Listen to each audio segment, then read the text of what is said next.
Je m'appelle Emar Nyenyezi Bissoka. Je suis actuellement professeur à l'Université de Mons et j'enseigne et mène mes recherches en Afrique des Grands Lacs, notamment sur les dynamiques d'accès aux ressources naturelles, hein, sur la gouvernance politique et sécuritaire et sur la perspective afrocritique dans les sciences sociales.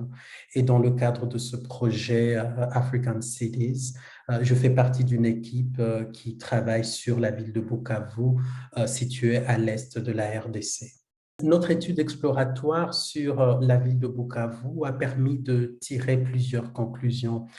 Nous avons constaté que dans certains contextes spécifiques africains, il n'est pas possible de comprendre une ville et sa gouvernance si on n'arrive pas à étudier l'articulation dans le présent de ces différents héritages historiques.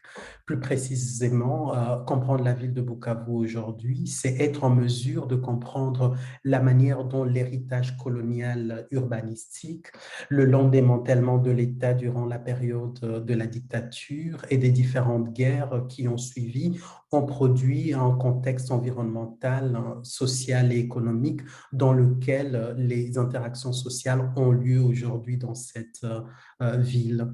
C'est la compréhension de ce côté structurel de la ville de Bukavu que notre équipe veut approfondir les prochaines années dans le cadre de ce projet. Mais cela n'est pas possible avec une approche programmatique, téléologique et très positiviste que les programmes de construction de l'État proposent à des dynamiques sociales qu'on retrouve dans des pays comme la RDC. Il faut que que nous parvenions à développer une approche socio-anthropologique qui nous permet de comprendre comment le formel et l'informel cohabitent, s'articulent et parviennent à produire une ville aussi complexe. Plusieurs questions se posent encore pour nous dans le cadre de ce projet.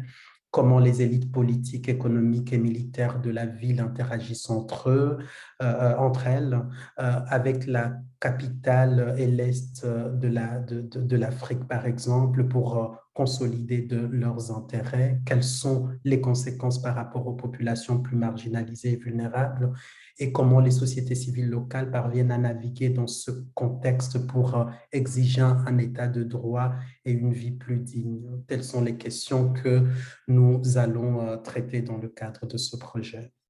Notre projet a identifié plusieurs défis urbains dans la ville de Bukavu. Le plus grand défi concerne les infrastructures et le logement qui sont pauvres et précaires. Ce problème n'est pas seulement un héritage de la colonisation ou de la dictature ou encore de la période des crises armées.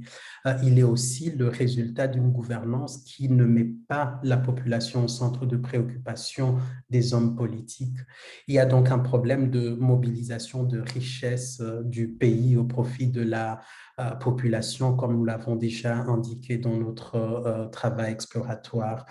On ne peut pas non plus nier des problèmes d'insécurité qui résultent d'une vingtaine d'années de conflits dans cette région d'Afrique.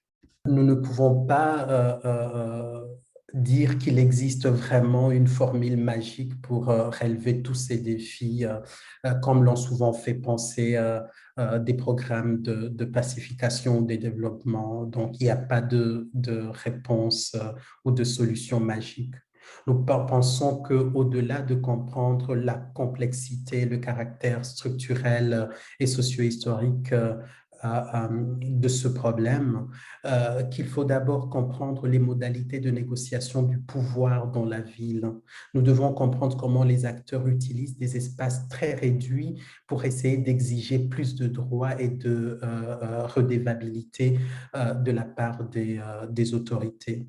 Notre projet cherche à comprendre finalement ces espaces de lutte quotidienne et ensuite seulement s'imaginer comment les élargir pour qu'ils puissent vraiment servir les intérêts des populations les plus vulnérables. Donc, l'enjeu vraiment du projet, c'est d'essayer de travailler sur l'analyse de ces espaces où nous avons des acteurs qui peuvent, dans la mesure du possible, bousculer des élites au pouvoir pour une vie plus digne, finalement.